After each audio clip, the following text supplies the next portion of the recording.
नमस्कार। YouTube के Parmar IAS channel में आपका पुनः स्वागत है।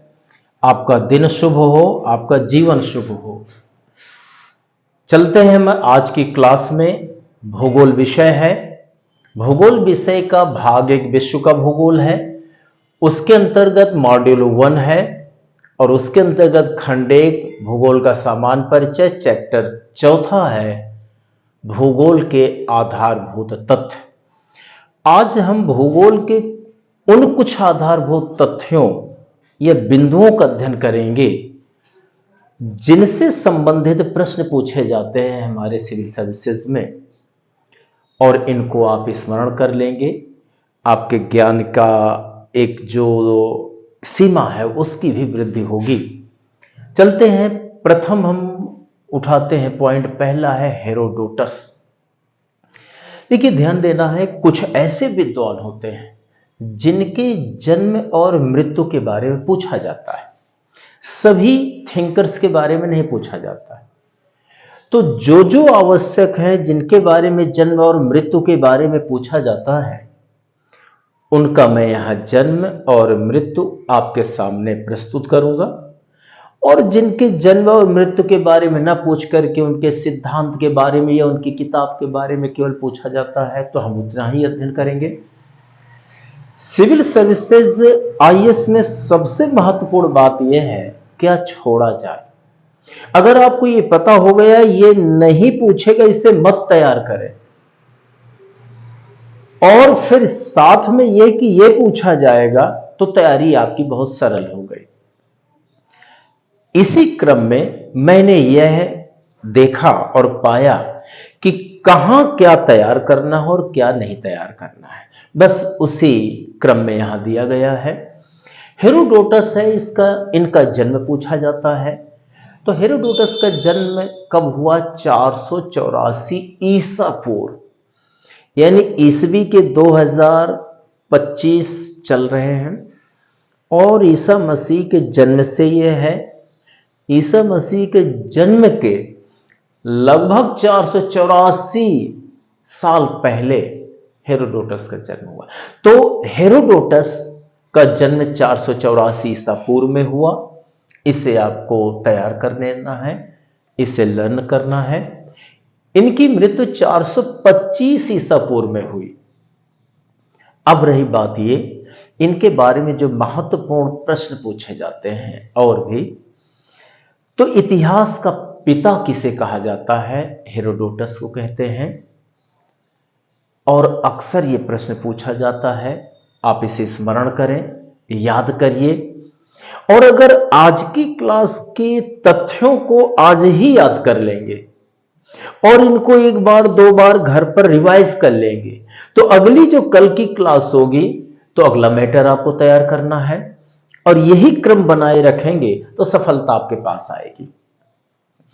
इतिहास के पिता के रूप में हेरोडोटस को जाना जाता है।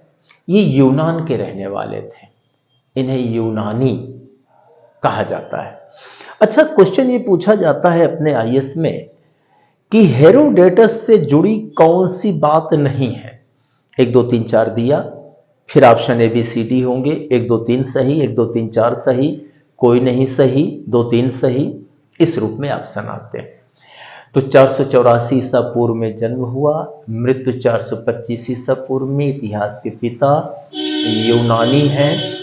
और विश्व मानचित्र पर, जैसा मैंने पिछली क्लास में विश्व मानचित्र किसने बनाया सर्वप्रथम, इसकी चर्चा मैंने की थी। ग्लोब सर्वप्रथम किसने बनाया, इसकी चर्चा की थी। अब बात आती है कि विश्व मानचित्र पर, और जैसा यह कि यहां पर आपका विश्व मानचित्र इस ग्लोब में है, तो विश्व मानचित्र पर सर्वप्रथम देशांतर रेखा खींचने का प्रयास किसने किया? तो जब क्वेश्चन पूछा जाए तो हेरोडोटस। क्वेश्चन बनेगा, विश्व मानचित्र पर सर्वप्रथम देशांतर रेखा खींचने का प्रयास किसने किया? हेरोडोटस। अच्छा, देशांतर रेखा होती क्या है? तो देशांतर रेखा ये कि ये जैसे हमारा ये एक मैप हुआ और ये ग्लोब है, इस और एक ये मैं ग्लोब लूं, इसको अगर हम यहां पर लेते हैं, ये ईस्ट है, यह वेस्ट है, ये नॉर्थ है, ये साउथ है, और ये भी आपका ईस्ट है, ये वेस्ट है, ये आपका वेस्ट हुआ, ये नॉर्थ है और ये साउथ है। ये पृथ्वी चूंकि एक ग्लोब है, एक गोला के रूप में है, अगर इसे बीच से हम कट कर दें या बीच से लाइन खींच दें तो दो आधे गोला हो जाएंगे। उन्हें गोलार्ध कह देंगे, इंग्लिश में हेमिस्फीयर कह देंगे। तो अगर हम पृथ्वी को यहां पर पश्चिम से पूरब की ओर हम आधे से एक लाइन खींचते हैं, ग्लोब में खींच दें, तो ये एक आधा गोला, एक ही आधा गोला, ये उत्तरी गोलार्ध है, ये दक्षिणी गोलार्ध। इस तरह से करने से दो गोलार्ध आए, लेकिन पश्चिम से पूरब की ओर जो रेखा खींची जाती है इसे अक्षांश रेखा बोलते हैं, लैटिट्यूड लाइन है, ये अक्षांश रेखा है। लेकिन वहीं पर अगर हम पृथ्वी पर नॉर्थ से साउथ एक लाइन खींच देते हैं और नॉर्थ से साउथ बीच में 0 डिग्री में एक लाइन खींचते हैं, तो एक ये आधा गोला, एक ये आधा गोला, दो गोलार्ध हुए, दो हेमिस्फीयर हुए। लेकिन इसको हम कह देंगे ईस्ट, यानी पूर्वी गोलार्ध, ये पश्चिमी गोलार्ध। जब हम ऊपर से नीचे अर्थात नॉर्थ से साउथ लाइन खींचते हैं, बीच से एक लाइन खींचते हैं, दो आधे गोले होते हैं, तो उन आधे गोलों में आपका इधर यह पूर्वी गोलार्ध है, यह पश्चिमी गोलार्ध है, और इस रेखा को, जिस रेखा ने दो गोलार्धों को बनाया, इसी को कहते हैं देशांतर रेखा। तो ये 0 डिग्री में है। इसी तरह ये पूर्वी गोलार्ध में 1 2 3 180 तक रेखाएं खींची जाती हैं। ये सभी रेखाएं देशांतर रेखा हैं। और ये पश्चिमी गोलार्ध में भी 1 डिग्री 2 डिग्री और 180 तक है, ये देशांतर रेखाएं। इसका मतलब अब आपको ये समझ में आ गया कि देशांतर रेखाएं उत्तर से दक्षिण की ओर खींची जाती।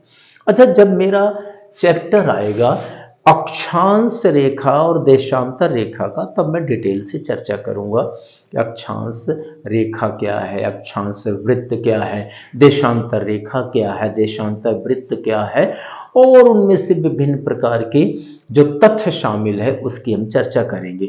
अभी ये आपका ग्लोब है, ये नॉर्थ है, ये साउथ है, और ये आपके लिए ईस्ट होगा, ये वेस्ट होगा।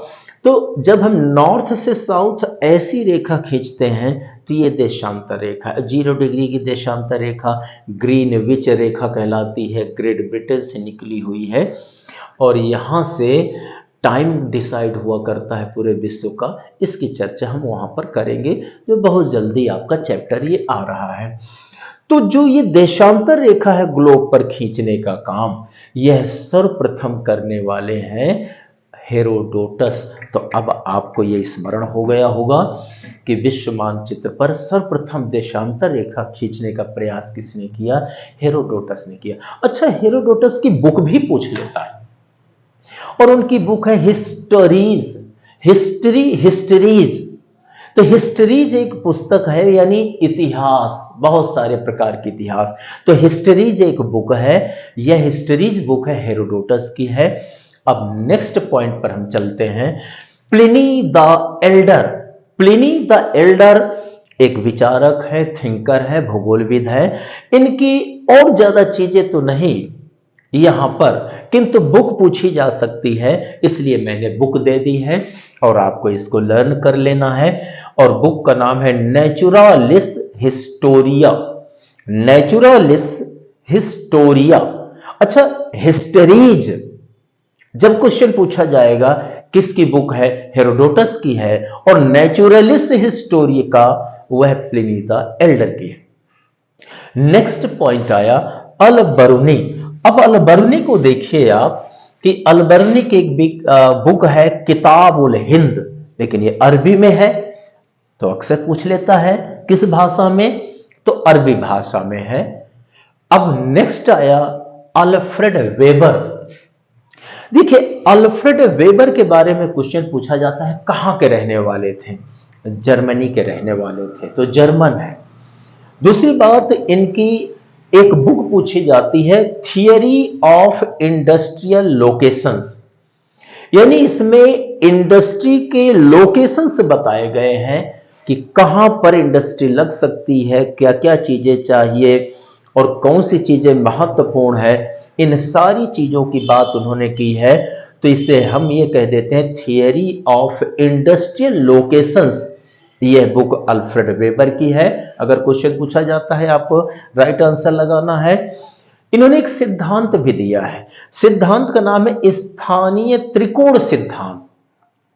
यानी किसी भी स्थान में तीन चीजों की आवश्यकता होती है और उन तीन चीजों के माध्यम से ही हम कहीं पर इंडस्ट्री आज में डेवलप कर सकते हैं।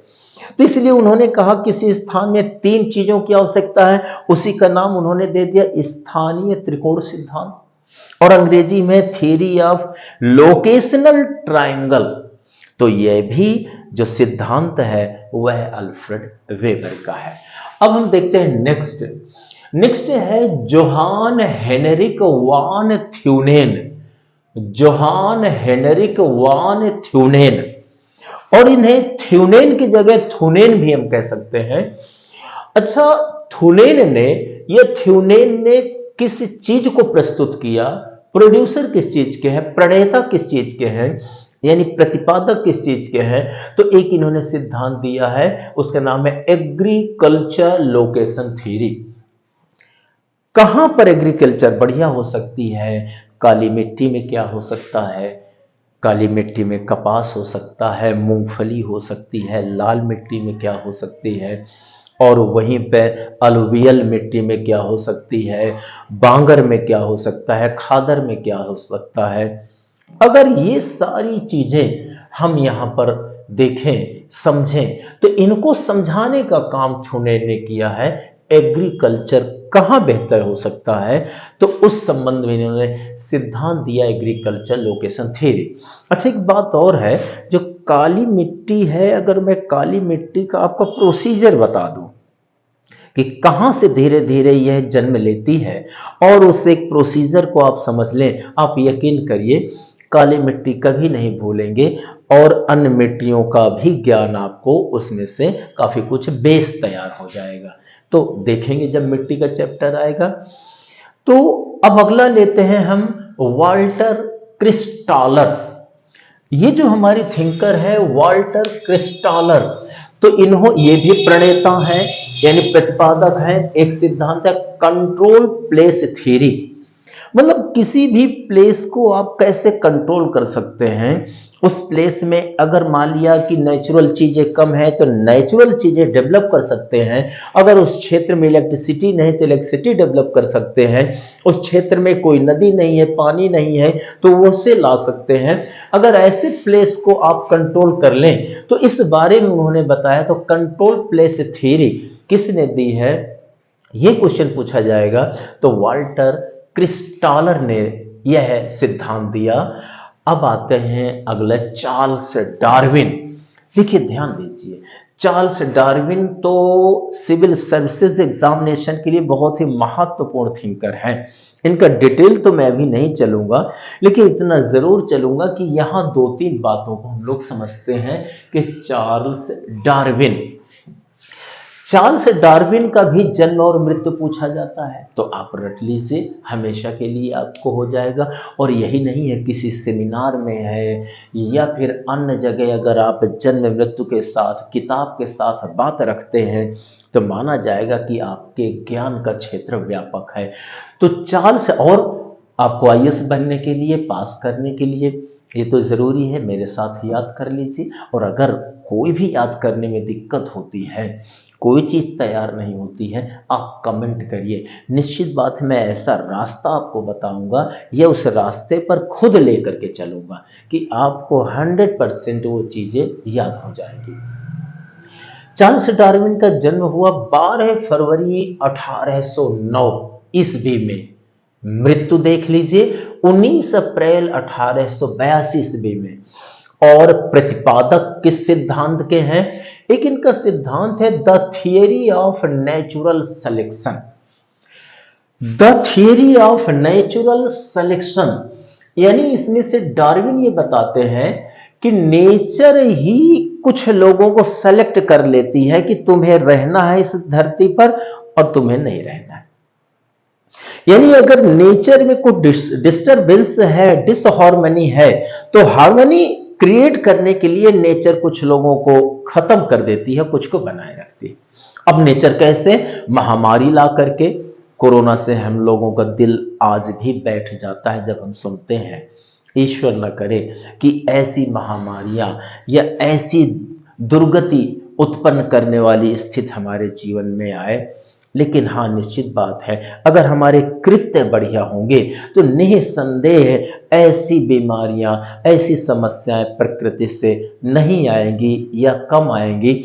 इसके लिए आवश्यकता है कि हम पर्यावरण की सुरक्षा करें। अगर हम लोगों ने पर्यावरण की सुरक्षा कर ली है, अपने पर्यावरण को बचा लिया है और इस धरती को हरा भरा बनाए रखा है, जैव विविधता बढ़ा करके रखा है, और यहाँ पर इसमें जो मध्य में है, भूमध्य रेखा के, विषुवत रेखा के आसपास अगर हमने जैव विविधता को बरकरार रखा है, निश्चित बात है कि हमारे सामने समस्याएं कम आएगी।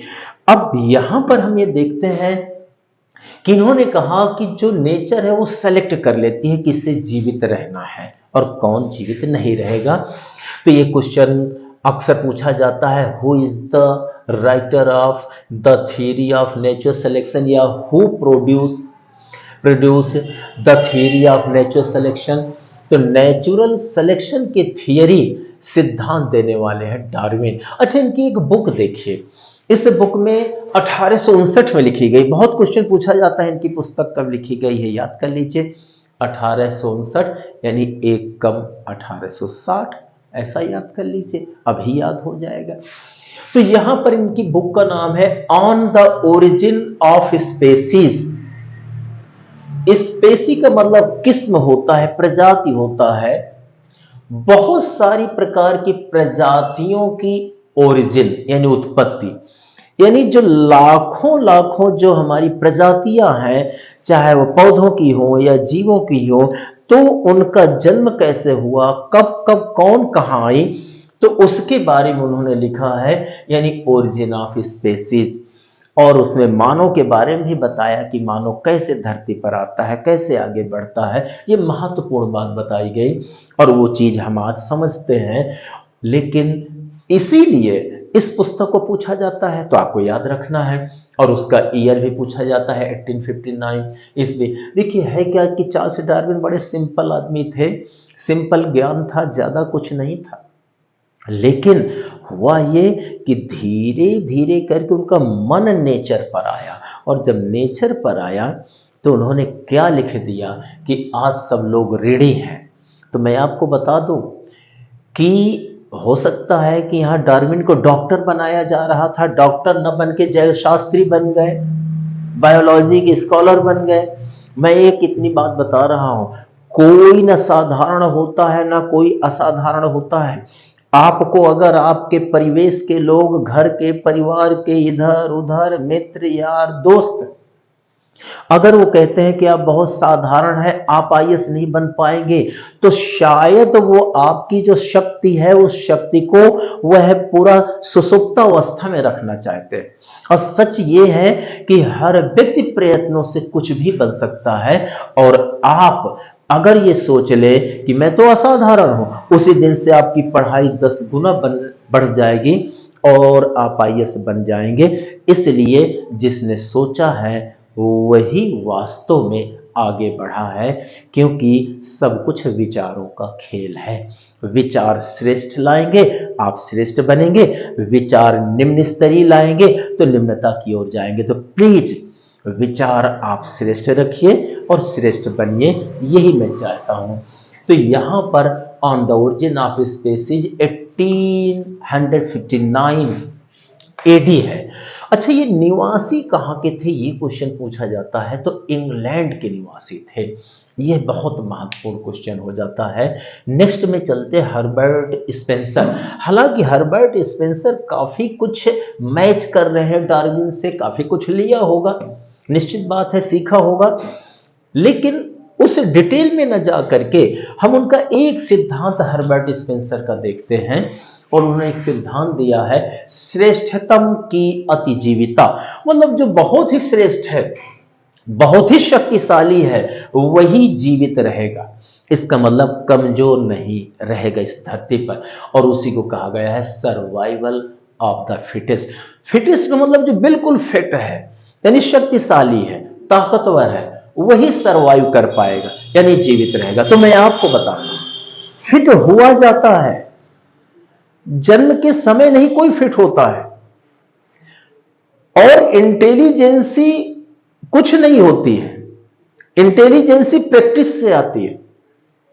आप अगर आज चाह लेंगे और आज से शुरू कर देंगे, 1 साल में आप फिट हो जाएंगे आईएएस बनने के लिए।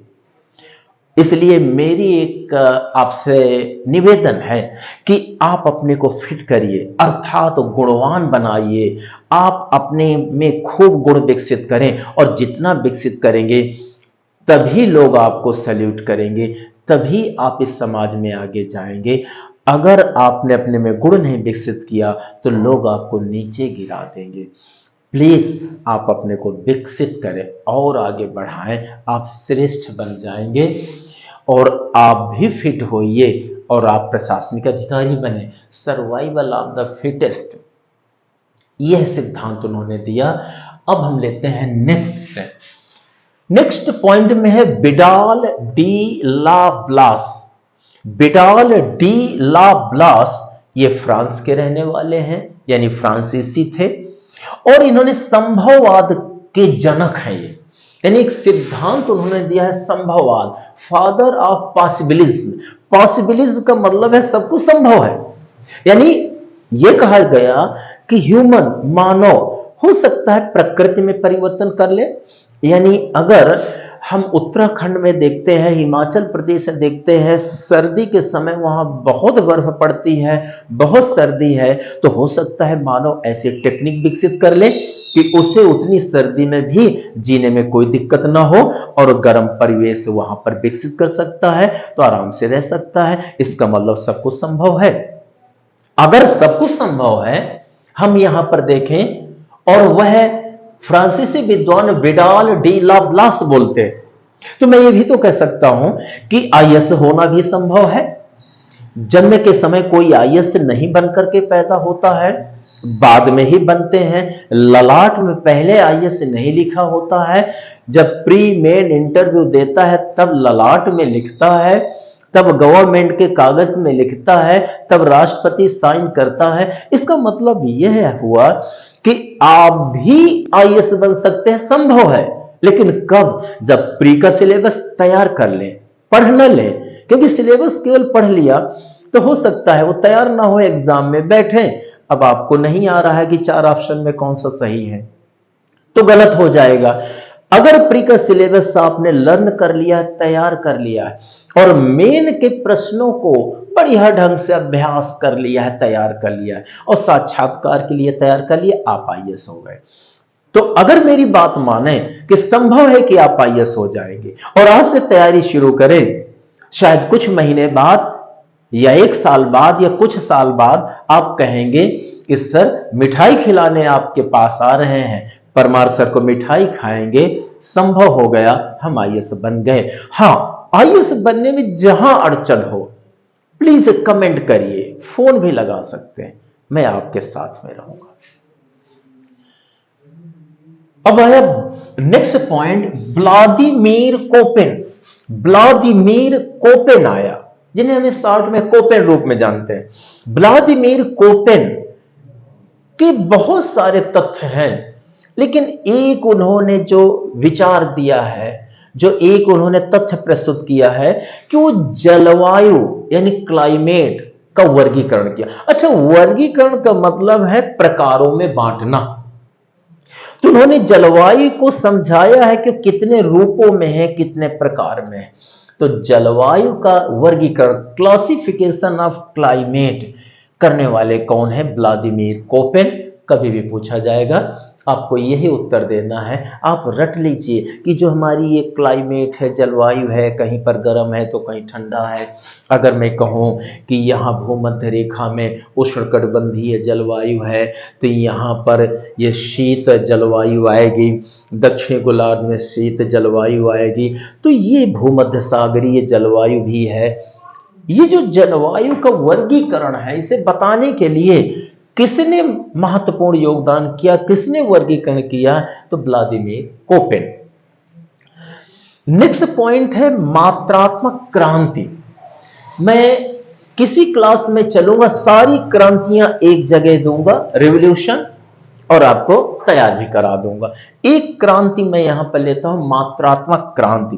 देखिए, मात्रात्मक मतलब क्वांटिटेटिव, यानी क्वांटिटी से क्वांटिटेटिव बना है, और क्रांति मतलब रिवॉल्यूशन। अब मैं पहले क्वांटिटेटिव को चर्चा कर लूं। क्वांटिटेटिव का मतलब है यहां पर किसी चीज की मात्रा से, जैसे पेन, मेरे पास कितने क्वांटिटी में, 1 2 3 4 5 10, ये मार्कर कितने हैं, ये क्वांटिटी है। तो ये क्वांटिटेटिव हुआ, यानी मात्रा। रिवॉल्यूशन का मतलब होता है एक महत्वपूर्ण और एक सक्सेसफुल, बहुत शक्तिशाली वर्किंग करना। अगर कोई एक वर्किंग हो रही है, यानी क्रांति हो रही है, और उसमें मात्रा की बात हो रही, तो मात्रात्मक क्रांति कहलाएगी। अच्छा, इस क्रांति, मात्रात्मक क्रांति भूगोल में ऐसी क्रांति है कि भूगोलविदों ने कहा कि भूगोल को हम कब समझ पाएंगे, जब भूगोल विषय में कुछ गणित की बातें भी शामिल कर लें, कुछ सांख्यिकी की बातें शामिल कर लें। अगर हम स्टेट की, मैथ की चीजें शामिल कर लेंगे, तो भूगोल को हम सही ढंग से समझा पाएंगे। तो भूगोल में सांख्यिकीय और गणितीय कुछ नॉलेज और जानकारियों को प्रवेश दिलाने का काम किया गया, उसी को कहा गया मात्रात्मक क्रांति। यानी इस क्रांति ने भूगोल को वैज्ञानिक आधार प्रदान करने के लिए सांख्यिकीय और गणितीय विधियों को 1950 और 1960 के दशक में अपनाया।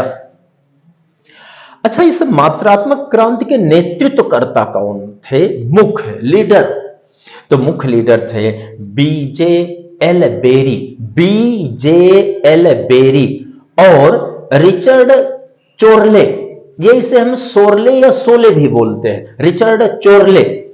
ये दो लोग थे महत्वपूर्ण इस मात्रात्मक क्रांति को देने वाले। अन्य नेतृत्वकर्ता में है जो बाद में जुड़े इस क्रांति से, पीटर हैगेट एवं डेविड हार्वे, ये दो लोग जुड़ जाते हैं। अब नेक्स्ट हम पॉइंट पर चलें, तो नेक्स्ट पॉइंट है जेम्स हटन।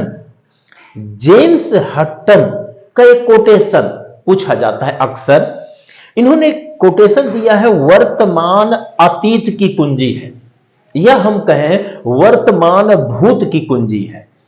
यानी जो आज हम वर्तमान में अभी अभी है, जो मैं अभी क्लास ले रहा हूं, आप क्लास सुन रहे हैं, ये जो वर्तमान, अगर मुझे वर्तमान को समझना हो, तो अगर मैं वर्तमान में हूं, अब इस वर्तमान में जो ये चीजें मेरे पास आई या मैं पढ़ा रहा हूं, तो निश्चित है भूतकाल में मैंने तैयारी शुरू की होगी 10 साल, 20 साल, 25 साल, 27 साल पहले।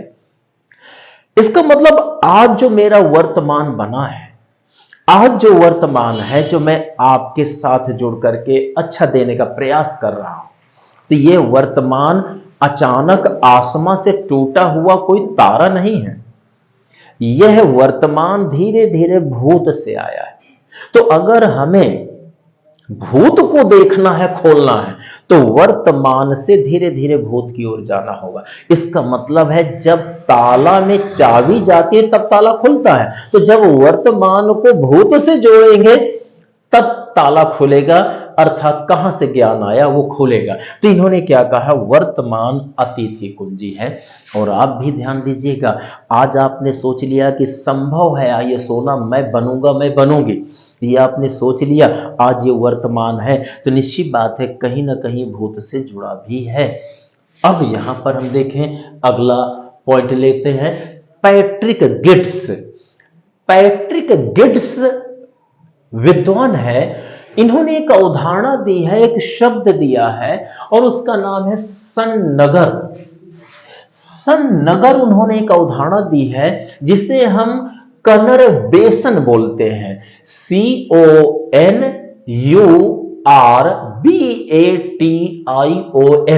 यानी इन्होंने एक सन्नगर शब्द दिया है अंग्रेजी में उसे कनर्वेशन बोलते हैं। क्वेश्चन पूछा जाएगा कनर्वेशन या सन्नगर शब्द किसने दिया है, इस अवधारणा को किसने दिया, तो पैट्रिक गिब्स ने दी है। और इस अवधारणा को दी कब है, 1915 में। इसे आप तैयार कर लीजिएगा। और जब हम इतिहास पढ़ेंगे तो ये तो देखने का हम प्रयास करेंगे ही कि गांधी कब आते हैं भारत में, और भारत में 1 साल तक उन्होंने सोचा समझा 15 में आकर के, और सोच समझ करके देखा, और उसके बाद फिर वो शुरू करते हैं काम। इसलिए आप भी अपनी शक्ति को देख चुके हैं, अब काम शुरू करिए आईएएस बनने के लिए।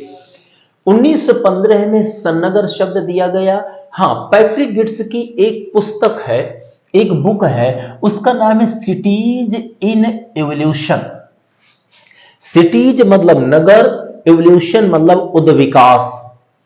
उद्विकास में नगर, यानी नगरों का उद्विकास कैसे हो रहा है, इस बात को पैट्रिक गिब्स ने बताया। अब अगला पॉइंट है जीन गॉटमैन। जीन गॉटमैन ने भी एक शब्द दिया है मेगालोपोलिस।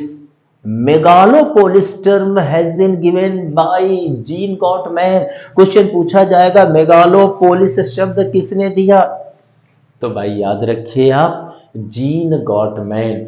अगला पॉइंट है विलियम मॉरिस डेविस। एक भूगोलविद आते हैं विलियम मॉरिस डेविस। इन्होंने एक अवधारणा दी है, एक टर्म दिया है, उसका नाम है भू आकृति चक्र की अवधारणा। भू आकृति चक्र की अवधारणा, यानी यह हम देखें कि इस अवधारणा के प्रस्तुतकर्ता कौन है, विलियम मॉरिस डेविस हैं। इसे आपको लर्न करना है, याद कर लेना है। और अगला पॉइंट है लेस्टर चार्ल्स किंग।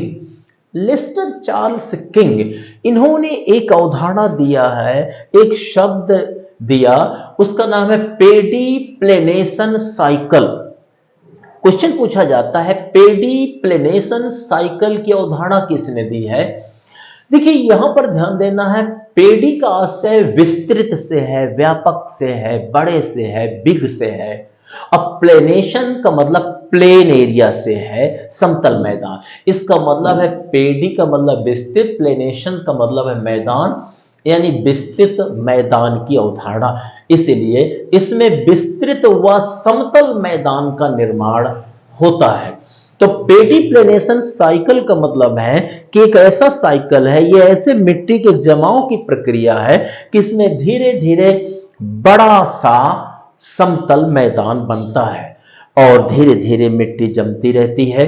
एक जगह से धीरे धीरे उसका अपरदन शुरू होता है, और नदी, झरनों आदि से उसका प्रवाह उस मिट्टी का होता है, और जाके दूसरी जगह उसका जमाव होता है, और जहां जमाव होता है तो धीरे धीरे मैदान निर्मित होते हैं। हम जब आगे और भूगोल में चलेंगे तो कैसे मैदान बनते हैं, कैसे पर्वत बनते हैं, कैसे पहाड़ बनते हैं, कैसे पहाड़ियां बनते हैं, और कैसे सागरीय तट बनते हैं, इन सबको हम डिटेल से समझेंगे। यहां पर हम अगला पॉइंट लेते हैं लेस्टर चार्ल्स किंग, जिसमें से पेडिप्लेनेशन साइकिल की अवधारणा है। अब नेक्स्ट लेते हैं जेम्स हॉल और जेम्स डी डाना।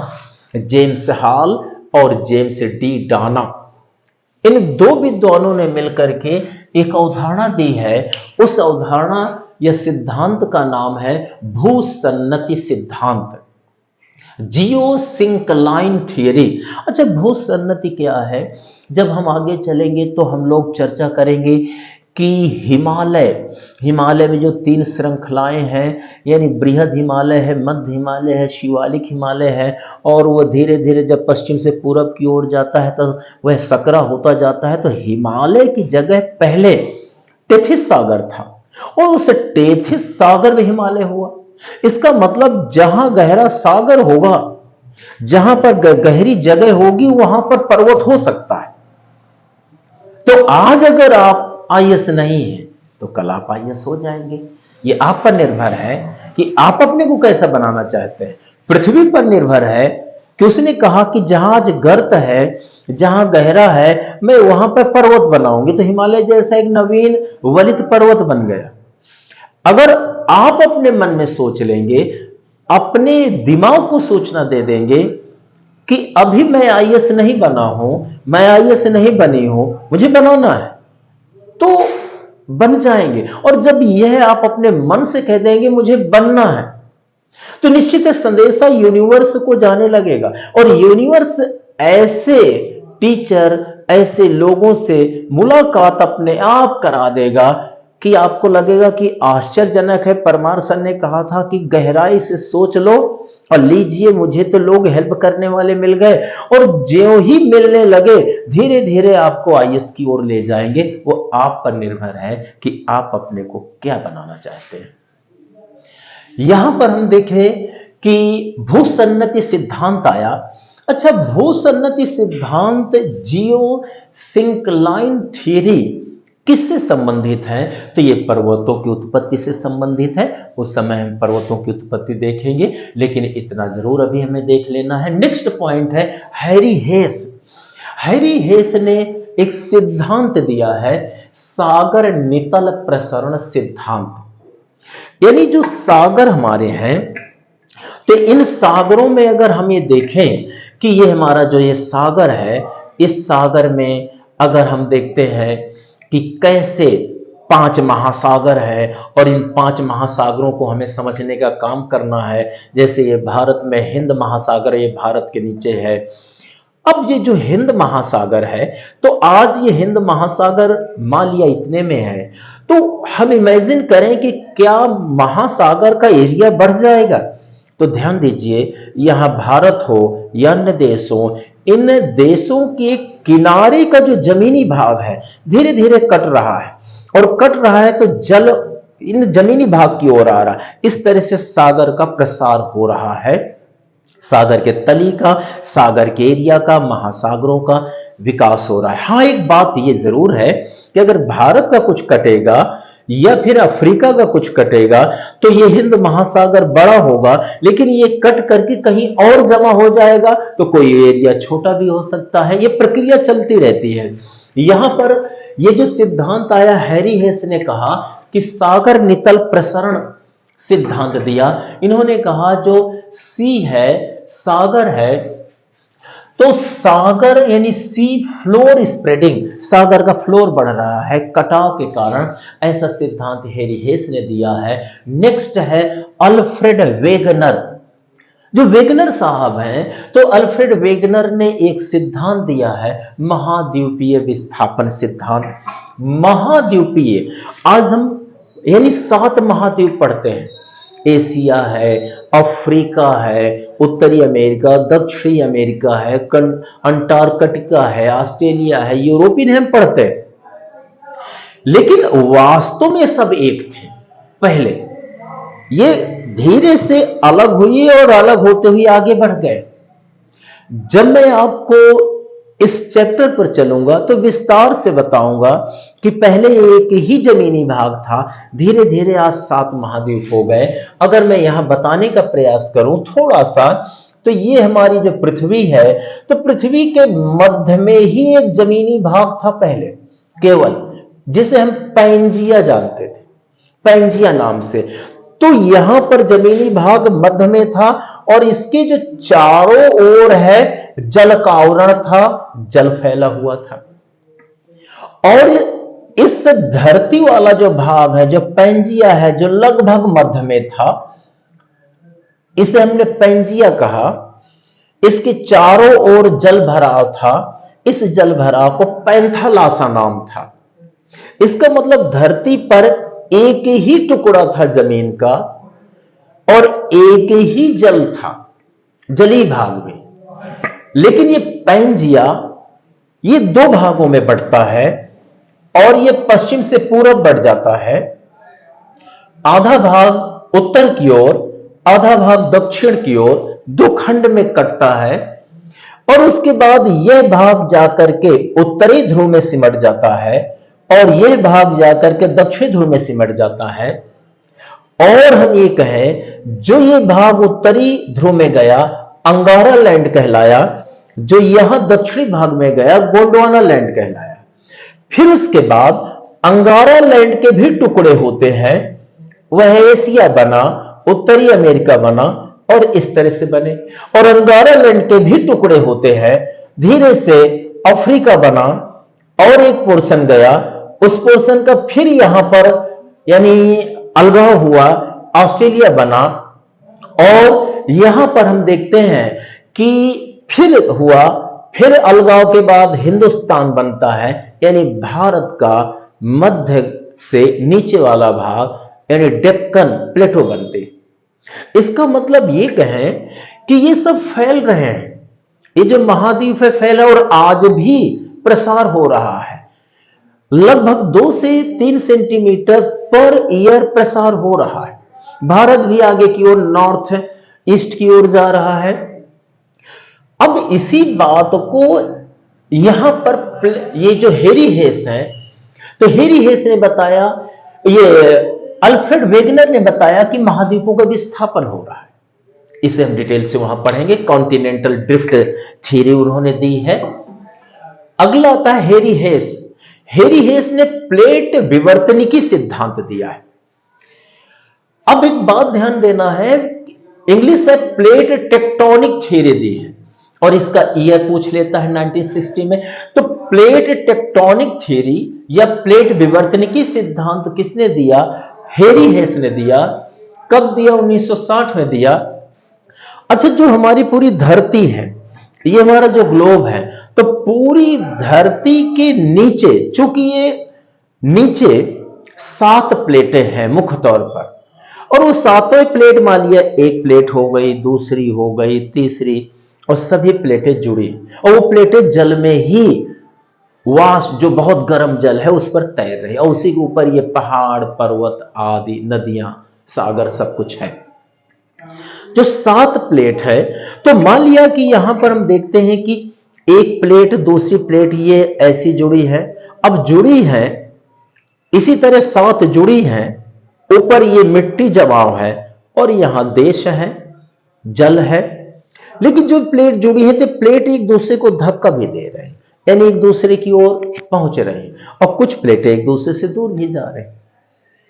जब प्लेट एक दूसरे की ओर जाएगी तो एक प्लेट दूसरे पर प्रवेश कर जाएगी, अंदर घुसेगी, तो ऊपर हलचल होगा, भूकंप भी आएगा। या जब 2 प्लेटें यहां चिपकी हैं और 2 प्लेटें दूर जाएंगी, तो नीचे का गर्म जल आएगा, ज्वालामुखी कहलाएगा। जब प्लेटों की जो हरकत है, प्लेटें जब एक दूसरे की ओर आएंगी तो भूकंप आएगा, एक दूसरे से दूर जाएंगी तो ज्वालामुखी फटेगा। ये जो प्लेटों की हरकतें हैं, गतिविधियां हैं, इसी को कहा जाता है प्लेट टेक्टोनिक। तो हम यहां पर कहेंगे कि हैरी हेस ने प्लेट टेक्टोनिक के बारे में बताया, और जब हम इसका चैप्टर लेंगे तो हम डिटेल से इसे पढ़ेंगे। अच्छा, एक बात और ध्यान दीजिए कि W.J. मॉर्गन है, उन्होंने 1967 में इस सिद्धांत यानी प्लेट विवर्तनिकी सिद्धांत को वैज्ञानिक रूप से स्थापित किया। अगर ये क्वेश्चन आए कि प्लेट टेक्टोनिक थ्योरी दिया किसने, तो हैरी हेस ने दिया। कब दिया? 1960 में दिया। लेकिन इस सिद्धांत को वैज्ञानिक रूप से स्थापित करने का श्रेय किसे जाता है? W.J. मॉर्गन को जाता है, 1967 में, क्योंकि सामान्यतः पहले इन्होंने समझाया और वैज्ञानिक ढंग से इन्होंने समझाने का काम किया, इसलिए वैज्ञानिक रूप दिया। Next, Halford John Mackinder. Halford John Mackinder, इन्होंने एक सिद्धांत दिया है, उस सिद्धांत का नाम है हृदय स्थल सिद्धांत। यानी हृदय चूंकि लगभग बीच में होता है, इसलिए मध्य प्रदेश को हृदय प्रदेश बोल देते हैं। क्वेश्चन पूछा जाता है सिविल में कि हृदय प्रदेश कौन है, तो बीच में लगभग होता है। और यहां हृदय स्थल का मतलब है जो बीच वाला स्थल है, बीच का क्षेत्र। तो हृदय स्थल सिद्धांत यानी heartland theory Halford John Mackinder ने दिया है। अब आते हैं टॉलमी। टॉलमी को मैंने इंग्लिश में भी लिखा है, क्योंकि पी पहले जुड़ा होता है और पी इसका साइलेंट होता है। ट से उच्चारण करते हैं। इसको पैतालमी नहीं कहेंगे, कहीं कहीं लिखा भी है, बट इसे पी को साइलेंट कर लीजिए और उसके टालमी। तो टालमी आए, टालमी की एक बुक पूछी जाती है और वह बुक है एनालेमा। तो एनालेमा पुस्तक किसकी है? वह टालमी की है। और नेक्स्ट पॉइंट लेते हैं, मर्केटर प्रक्षेपण। मर्केटर प्रक्षेपण जो एक यंत्र है, एक तकनीक है, मर्केटर प्रोजेक्शन, ये है क्या? तो जलयानों और समुद्री यातायात के लिए प्रयोग किया जाता है। एक क्वेश्चन पूछा जाता है कि मर्केटर प्रक्षेपण का प्रयोग किस क्षेत्र में किया जाता है? तो जलयानों एवं समुद्री यातायात के लिए प्रयोग किया जाता है। आप सागर सम बनिए, वो गंभीर होता है लेकिन रत्न अपने में बटोरे होता है। आप गंभीर बनिए, आईएएस बनने का रत्न आपके अंदर है, ना हो तो करके देखिए, आप बनेंगे। ईश्वर आपका साथ दे। धन्यवाद।